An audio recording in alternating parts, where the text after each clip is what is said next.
I've always wanted to write and film a love story. I told that to someone once, and they replied, "Yeah, I've always pegged you as a Vimeo girl." I guess there's just nothing more romantic than shallow depth of field and DSLR video bokeh. But all my attempts at love stories failed. For a while, they were unrealistic because, I'll be honest, I had no experience. I could rock that shallow depth of field like it was nobody's business, but the Noah Calhoun that I just couldn't get out of my head was just that. An inconceivable dream that A, didn't exist, and B, no one wanted to act out for me, not even Ryan Gosling.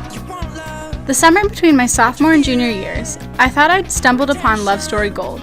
A guy had taken interest in me. Except that he hadn't. It was more the other way around, but I couldn't have cared less, and I even got around to filming the story from my perspective. The thing is, I don't think logistics are my strong point when my mind is tangled in love. Long story short, I was the only character in the film, and I tried to pass it off as a love story.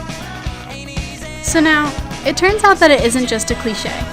Time has flown by, it's my senior year, and I've yet to write and film an actual love story, although I have gotten luckier in love, a la like crazy. But I've also realized that I've been living a love story since the first day of my freshman year of high school, and I guess it's just taken second semester senior nostalgia to make the connection. I've been doing what I love since I stepped into room 312 4 years ago. Amidst struggling to write and film a love story, I've been in the middle of a SWAT live shooter drill, interviewed second graders about college, and set an editing bay on fire.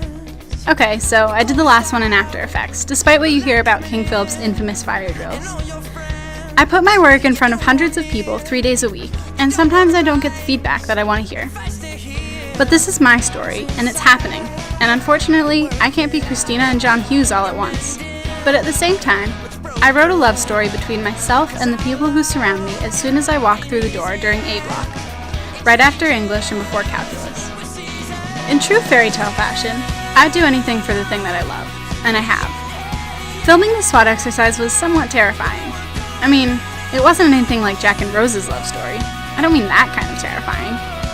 But it was cold and pouring rain, so I guess we have that in common.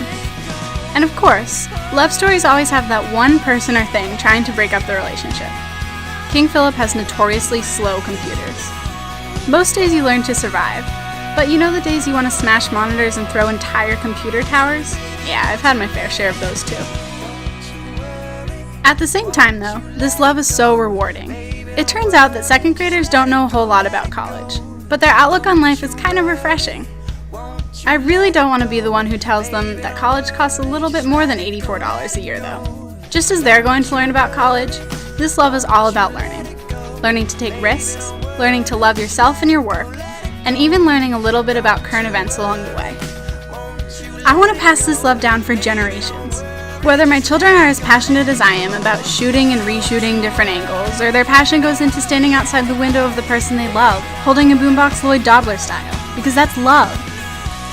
I want my children and their children to put their everything into something, anything, the way I put my everything into television production for these 4 years of high school.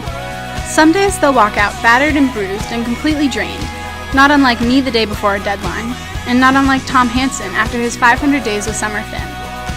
But that's when you get up and meet another girl named Autumn, or just keep going.